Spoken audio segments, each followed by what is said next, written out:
Newton's first law tells us that an object at rest will stay at rest, and an object with a constant velocity will keep having that constant velocity unless it's affected by some type of net force. Or you actually could say an object with constant velocity will stay having a constant velocity unless it's affected by net force, because really this takes into consideration the situation where an object is rest. You could just have a situation where the constant velocity is 0. So Newton's first law, you're going to have your constant velocity. It could be 0. It's going to stay being that constant velocity unless it's affected, unless there's some net force that acts on it. So that leads to the natural question. How does a net force affect the constant velocity, or how does it affect the state of an object? And that's what Newton's second law gives us. So Newton's second law of motion. Second law of motion. And this one is maybe the most famous. They're all kind of famous. Actually, I won't pick favorites here. But this one gives us the famous formula: force is equal to mass times acceleration. And acceleration is a vector quantity, and force is a vector quantity. And what it tells us, because we're saying, OK, if you apply force, it might change that constant velocity. But how does it change that constant velocity? Well, say I have a brick right here, and it is floating in space. Newton's second law tells us, and it's pretty nice for us that the laws of the universe, or at least in the classical sense before Einstein showed up, the laws in the universe actually dealt with pretty simple mathematics. What it tells us is if you apply a net force, let's say on this side of the object, and we talk about net force because if you apply two forces that cancel out and that have 0 net force, then the object won't change its constant velocity. But if you have a net force applied to one side of this object, then you're going to have a net acceleration going in the same direction. So you're going to have a net acceleration going in that same direction. And what Newton's second law of motion tells us is that acceleration is proportional to the force applied, or the force applied is proportional to that acceleration. And the constant of proportionality, or to figure out what you have to multiply the acceleration by to get the force, or what you have to divide the force by to get the acceleration, is called mass. That is an object's mass. That is an object's mass. And I'll make a whole video on this. You should not confuse mass with weight. And I'll make a whole video on the difference between mass and weight. Mass is a measure of how much stuff there is. Now that we'll see in the future, there are other things that we don't normally consider stuff that does start to have mass. But for our classical, or at least a first-year physics course, you could really just imagine how much stuff there is. Weight, as we'll see in a future video, is how much that stuff is being pulled down by the force of gravity. So weight is a force. Mass is telling you how much stuff there is.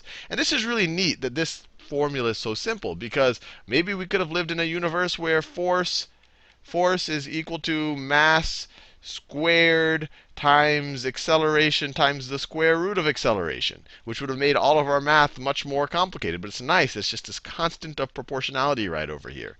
It's just this nice, simple expression. And just to get our feet wet a little bit with computations involving force, mass, and acceleration, let's say that I have a force, and the unit of force is appropriately called the Newton.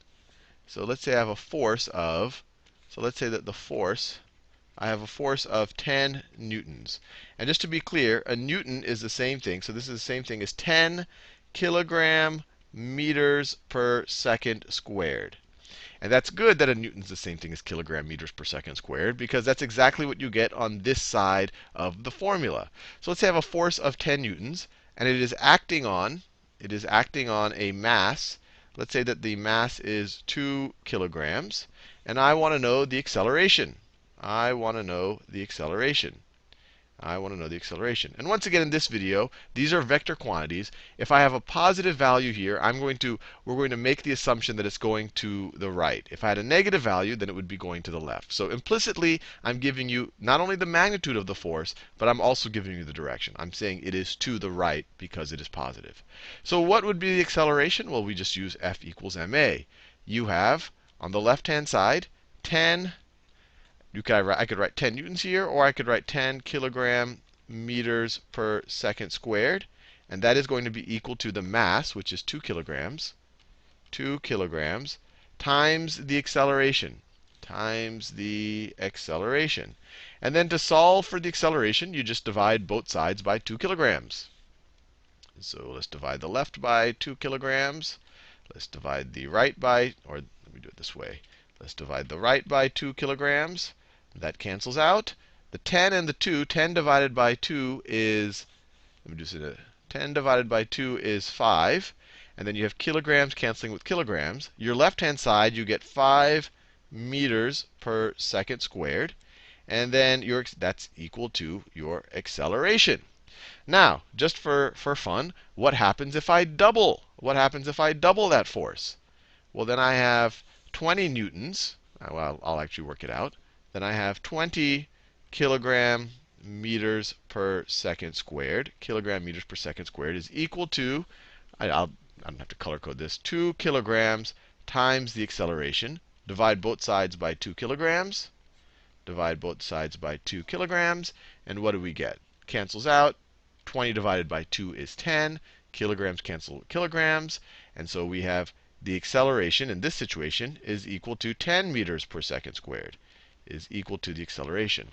So when we doubled the force, we went from 10 newtons to 20 newtons. The acceleration doubled. Went from 5 meters per second squared and to 10 meters per second squared. So we see that they are directly proportional. And the mass is that how proportional they are. And so you can imagine what happens if we double the mass. If we double the mass in, let's say, in this situation with 20 newtons, then we won't be dividing by 2 kilograms anymore. We'll be dividing by 4 kilograms. And so then we'll have 20 divided by 4, which would be 5, and would be meters per second squared. So if you make the mass larger, if you double it, then your acceleration will be half as much. So the larger the mass you have, the more force you need to accelerate it. Or for a given force, the less that it will accelerate it. The harder it is to change its constant velocity.